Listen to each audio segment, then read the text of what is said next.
दोस्तों एक बार फिर से स्वागत है हमारे चैनल में। दोस्तों जैसा कि आप सभी लोग जानते हैं, देश भर में महामारी का कहर बढ़ता ही जा रहा है। इस बीच कई राज्यों ने अपने यहाँ लॉकडाउन को भी बढ़ा दिया है। इस बीच कुछ बड़ी और महत्वपूर्ण खबरें निकल कर आ रही हैं, जिनका जानना आपके लिए बहुत जरूरी है। दोस्तों बात करें कोरोना मरीजों की, तो देश में पिछले एक दिन में 45,720 केस और 1129 मौतें, कुल संख्या 12 लाख के पार। इसी के साथ आज की बड़ी खबरों में आप देखेंगे, एलएसी पर पीछे हटने को तैयार नहीं चीन, ठंड में सीमा पर डटे रहने के लिए राशन पानी जोड़ रहे जवान। आपको बता दें, भारत चीन में अभी भी तनाव बरकरार है। कोई भी देश पीछे हटने को तैयार नहीं है। इस बीच सीमा पर तनाव को लेकर एक बड़ी खबर निकल कर आ रही है। आगे हम आपको इस पूरी खबर को दिखाएंगे। साथ ही साथ हवा के जरिए यूं फैल रहा है कोरोना वायरस, नई स्टडी के नतीजे चिंताजनक। कोरोना महामारी को लेकर रोज नए नए दावे निकल कर आ रहे हैं, जिनमें से एक नया चौंकाने वाला दावा निकल कर आ रहा है। आगे हम जानेंगे इस पूरी खबर को। और अगली बड़ी खबर में 2021 से पहले कोरोना की वैक्सीन बनने की कोई उम्मीद नहीं। जी हाँ, कोरोना महामारी की वैक्सीन का 2021 में बनने की बात कही जा रही है। इस पूरी खबर को जानने के लिए बने रहिए हमारे साथ वीडियो में। और अगली बड़ी खबर में, इस राज्य में मास्क नहीं पहनने या सेफ्टी प्रोटोकॉल तोड़ने पर 1 लाख रुपए का जुर्माना व 2 साल की जेल। अगर आप इस राज्य में रहते हैं तो जरा संभल जाइए। अगर आप बिना मास्क के घर से बाहर निकलते हैं तो आपको भारी जुर्माना देना पड़ सकता है। आगे हम आपको इस पूरी खबर को दिखाएंगे। साथ ही दोस्तों, दिल्ली में 46 लाख लोगों को हुआ था कोरोना, आखिर कैसे बिना इलाज के ठीक हो गए लोग। आगे हम आपको इस पूरी खबर को बताएंगे। दोस्तों ये सभी खबरें जानना बेहद जरूरी हैं। खबरों को विस्तार से जानने के लिए बने रहिए हमारे साथ। लेकिन उससे पहले दोस्तों, इस वीडियो को बनाने में मुझे बहुत मेहनत लगती है, तो मेरी इस मेहनत के लिए इस वीडियो पर एक छोटा सा लाइक जरूर करिएगा। तो चलिए बिना देरी किए लिए चलते हैं आपको आज की सबसे पहली खबर की तरफ। एलएसी पर पीछे हटने को तैयार नहीं चीन, ठंड में सीमा पर डटे रहने के लिए राशन पानी जोड़ रहे जवान। जैसा कि आपको पता होगा, पूर्वी लद्दाख में वास्तविक नियंत्रण रेखा पर तनाव लगातार बरकरार है। चीन की सेना यहां से पीछे हटने को तैयार नहीं है। लिहाजा चीन की चालबाजी को देखते हुए भारतीय सेना ने दुश्मन को मुंह तोड़ जवाब देने के लिए कमर कस ली है। लद्दाख में भीषण ठंड पड़ती है। ऐसे में यहाँ के मौसम को देखते हुए भारतीय सेना ने पूरी तैयारियां कर ली हैं। सीमा पर हमारे सैनिकों को हथियार की कोई कमी नहीं है। अब ठंड से बचने के लिए दूसरे सामान जैसे कि खास कपड़े, स्पेशल टेंट्स, गाड़ियों के लिए ईंधन और राशन पानी जमा कर लिए गए हैं। ठंड के दिनों में बर्फबारी के चलते सीमा पर कोई भी सामान पहुंचाना मुश्किल चुनौती होगी। अंग्रेजी अखबार ने एक सीनियर आर्मी ऑफिसर के हवाले से दावा किया कि हर साल लद्दाख में 30,000 मीट्रिक टन राशन की जरूरत पड़ती है, लेकिन इस साल 2 गुने राशन की जरूरत है, क्योंकि इन दिनों वहां हजारों सैनिक तैनात हैं। उन्होंने कहा, चीन के सैनिक जल्दी एलएसी से पीछे हटने को तैयार नहीं है, लिहाजा हम लोग लंबे वक्त के लिए तैयारियां कर रहे हैं। और अगली बड़ी खबर में, हवा के जरिए यूं फैल रहा है कोरोना वायरस, नई स्टडी के नतीजे चिंताजनक। आए दिन कोरोना वायरस के नए नए लक्षण सामने आ रहे हैं। वहीं दूसरी तरफ शोधकर्ता इस वायरस के बारे में ज्यादा से ज्यादा जानने की कोशिश कर रहे हैं। इसी कड़ी में कोरोना पर की गई एक नई स्टडी में कई चौंकाने वाले तथ्य सामने आए हैं। इस स्टडी के लिए पहली बार SARS-CoV-2 के माइक्रो ड्रॉपलेट्स को लिया गया। ये स्टडी अमेरिका के नेब्रास्का विश्वविद्यालय के वैज्ञानिकों ने की है। पिछले कई महीनों से वैज्ञानिक इस बात का दावा कर रहे हैं कि कोरोना वायरस मरीज के सांस और मुंह से निकलने वाले माइक्रो ड्रॉपलेट्स में भी हो सकता है, लेकिन अब तक इस बात के कोई सबूत नहीं थे कि ये बेहद छोटे कण भी संक्रामक हो सकते हैं। ये स्टडी इस धारणा को पुख्ता करती है कि खांसने और छींकने से नहीं, बल्कि सामान्य तौर पर बोलने और सांस लेने से भी कोरोना वायरस फैल सकता है। इतना ही नहीं, ये संक्रामक वायरस 6 फीट की दूरी से ज्यादा में भी फैल सकता है। आपको बता दें, सोशल डिस्टेंसिंग के लिए 6 फीट की दूरी रखने की गाइडलाइंस हैं। दोस्तों इस चैनल पर हम आपको देश और दुनिया भर की सभी ताजा खबरों को सबसे पहले लेकर आते हैं। अगर आप भी चाहते हैं कि दुनिया भर की खबरें सबसे पहले आपके पास पहुंचें, तो चैनल को बिना भूले नीचे दिए गए लाल बटन को दबाकर सब्सक्राइब जरूर कर दें और बेल आइकन को भी जरूर दबाएं। दोस्तों इस वीडियो को देखते रहिए, क्योंकि आगे आप देखने वाले हैं बड़ी खबर। 2021 से पहले कोरोना की वैक्सीन बनने की कोई उम्मीद नहीं, दावा। साथ ही अब जानिए, इस एक विटामिन ने इन देशों को कोरोना संक्रमण से बचा लिया, आप भी खाइए। कोरोना संक्रमण से दुनिया के ज्यादातर देश प्रभावित हैं, लेकिन कुछ देशों में इसका असर बहुत ज्यादा है, जबकि इसके मुकाबले कई देशों में ये आसानी से काबू में आ गया है। ऐसा ही कुछ कोरोना से दुनिया में हो रही मौतों के आंकड़ों पर नजर डालने पर भी स्पष्ट होता है। इस सब के पीछे सरकार की नीतियां तो हैं ही, लेकिन अब वैज्ञानिकों का मानना है कि एक विटामिन ने लोगों को कोरोना से बचाने और संक्रमित हो जाने पर मृत्यु से बचाने में अहम भूमिका निभाई है।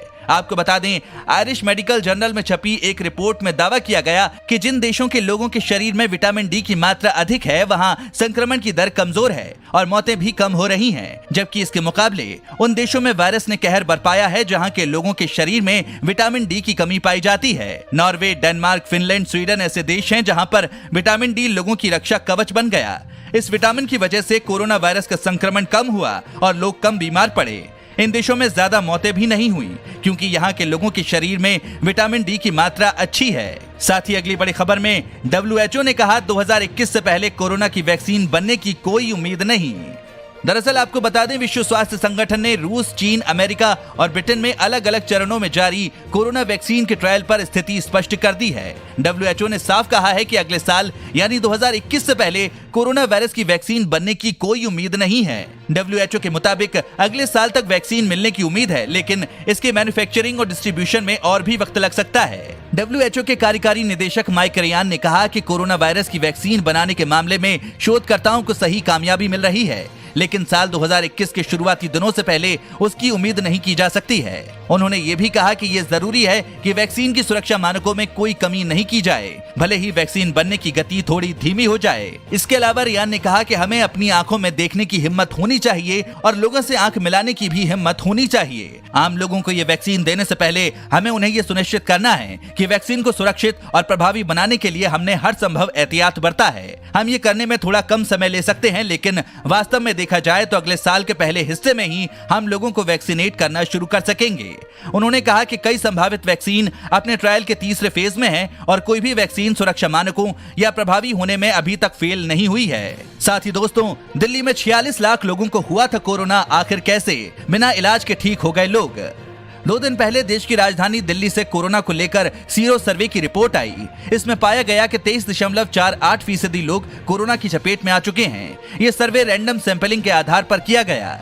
दिल्ली की आबादी 2 करोड़ के आसपास है, यानी इस सर्वे के मुताबिक दिल्ली के करीब 46 लाख लोगों को कोरोना हुआ था। ऐसे में सवाल उठता है कि आखिर दिल्ली के लोग अपने आप ठीक कैसे हो गए। दरअसल सीरो सर्वे के नतीजों के आधार पर माना जा रहा है कि दिल्ली में बहुत से लोगों में हर्ड इम्यूनिटी तैयार हो गई है। ऐसे में आने वाले दिनों में यहाँ पर कोरोना के नए मामलों की संख्या में गिरावट देखने को मिल सकती है। यही वजह रही कि दिल्ली में संक्रमित लोग बिना इलाज के ठीक हुए हैं। साथ ही दोस्तों, बढ़ते हैं अगली खबर पर। खुलासा, अमेरिका ने कोरोना वैक्सीन की 10 करोड़ खुराक हासिल की।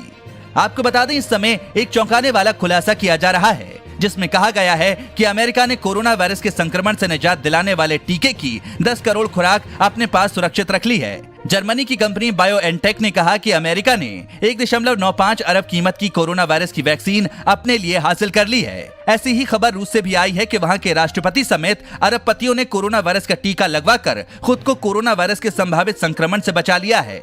आपको बता दें, कोरोना वायरस की वैक्सीन बनाने में लगी वैज्ञानिकों की सैकड़ों टीमों में से कुछ टीमें आगे चल रही हैं। इनमें रूस के वैज्ञानिकों का एक दल भी है। रूस ने दावा किया है कि उसने कोरोना वायरस की वैक्सीन का इंसानों पर ट्रायल पूरा कर लिया है। हालांकि अब एक रिपोर्ट में खुलासा हुआ है कि रूसी राष्ट्रपति पुतिन, बड़ी राजनीतिक हस्तियों और देश के अरबपतियों ने अप्रैल महीने में ही कोरोना का टीका लगवा लिया था। अगली बड़ी खबर में दोस्तों, इस राज्य में मास्क नहीं पहनने या सेफ्टी प्रोटोकॉल तोड़ने पर 1 लाख रुपए का जुर्माना व 2 साल की जेल। आपको बता दें, देश भर में कोरोना के बढ़ते संक्रमण के मामलों के बीच अब झारखंड की हेमंत सोरेन सरकार सख्ती के मूड में है। नई गाइडलाइंस के उल्लंघन पर 2 साल की जेल या 1 लाख रुपए का जुर्माना जमा करना पड़ सकता है। मुख्यमंत्री हेमंत सोरेन के नेतृत्व में बीते बुधवार को हुई कैबिनेट बैठक में 39 प्रस्तावों पर मुहर लगी है, जिसमें कोरोना को लेकर जारी गाइडलाइंस का उल्लंघन संबंधी अध्यादेश को मंजूरी दी गई, जिसके तहत 2 वर्ष की सजा या 1 लाख रुपए के जुर्माने का प्रावधान किया गया है। अगली बड़ी खबर में, पेंशन और इंश्योरेंस सर्विस देने की तैयारी में व्हाट्सएप जल्द उठा सकती है यह कदम। आपको बता दें, व्हाट्सएप का उपयोग चैटिंग और अन्य कामों के लिए करते थे, लेकिन इंस्टेंट मैसेजिंग सर्विस देने वाला व्हाट्सएप अब भारत में अपनी सर्विस विस्तार करने की तैयारी में है। न्यूज एजेंसी पीटीआई के मुताबिक व्हाट्सएप बीमा, छोटे कर्ज और पेंशन जैसी सर्विस की शुरुआत जल्द करेगी। इसको लेकर पायलट प्रोजेक्ट भी शुरू हो सकता है। फाइनेंशियल प्रोडक्ट तक लोगों की पहुंच आसान बनाने के लिए भारत में बैंकों व वित्तीय संस्थानों जैसे भागीदारों के साथ काम करेगी। साथ ही रेलवे स्टेशन पर एयरपोर्ट जैसी सुविधा, शुरू हुआ ट्रेन टिकट चेकिंग का नया सिस्टम। आपको बता दें, कोरोना वायरस के चलते देश के कुछ रेलवे स्टेशनों पर संपर्क रहित टिकट जांच और सोशल डिस्टेंसिंग के नियमों को बढ़ावा देने के लिए कॉन्टैक्टलेस टिकट चेकिंग सिस्टम लागू किया है। प्रयागराज डिवीजन ने प्रयागराज रेलवे स्टेशन पर यात्रियों की एंट्री के लिए एयरपोर्ट की तरह ही कॉन्टैक्टलेस टिकट चेकिंग सिस्टम को लागू किया है। प्रयागराज रेलवे स्टेशन के भीतर एयरपोर्ट की तरह ही घुसने के दौरान सबसे पहले सभी यात्रियों की थर्मल स्क्रीनिंग की जाती है। उसके बाद बोर्डिंग प्रक्रिया शुरू होती है। आपको बता दें, रेल यात्रा के दौरान टीटीई यात्री के मोबाइल पर दिख रहे क्यूआर कोड को अपने मोबाइल से स्कैन कर सकेंगे। क्यूआर कोड स्कैनर को free app Google play store अथवा iOS प्ले स्टोर से डाउनलोड किया जा सकता है। हैंडहेल्ड टर्मिनल के जरिए भी क्यूआर कोड को स्कैन करने में सक्षम है, जिसके जरिए यात्री के पीएनआर की सारी डिटेल टीटीई के फोन पर आ जाती है। आपको बता दें, भारतीय रेलवे जल्द ही रिजर्व टिकटों की जांच के लिए इस व्यवस्था को पूरे देश में लागू करेगा। इस व्यवस्था को लागू करने के लिए टिकटों के क्यूआर कोड को जनरेट करने के सिस्टम पर काम किया जा रहा है। लखनऊ मंडल के गोरखपुर जंक्शन रेलवे स्टेशन पर रिजर्व टिकटों के क्यूआर कोड की स्कैनिंग करने के लिए अलग से स्कैनर लगाए जाने का काम किया जा रहा है। साथ ही अगली खबर में 12 जिलों में 7 लाख लोग बाढ़ पीड़ित, हजारों लोगों ने ली तटबंधों पर पनाह। बिहार में बाढ़ के हालात बद से बदतर होते जा रहे हैं। कोरोना संक्रमण के खौफ के कारण बाढ़ पीड़ितों की परेशानी और बढ़ गई है। लोग एक ओर घर खेत बहने से दुखी हैं और दूसरी ओर कोरोना ग्रस्त होने के डर से सहमे हुए हैं। उत्तर बिहार में बाढ़ में बहने का डर और कोरोना के खौफ के बीच गुजर रही है करीब 7 लाख लोगों की जिंदगी। प्रशासन का दावा अपनी जगह है, लेकिन हकीकत यही है कि तटबंधों पर पनाह ले चुकी राज्य की बड़ी आबादी प्रशासन से राहत मिलने का इंतजार कर रही है। दोस्तों, अगर आप भी रोजाना ऐसी खबरें अपने मोबाइल पर पाना चाहते हैं तो बिना भूले नीचे दिए गए लाल रंग वाले सब्सक्राइब बटन को जरूर दबाएं, साथ ही बेल आइकन को ऑन कर लें।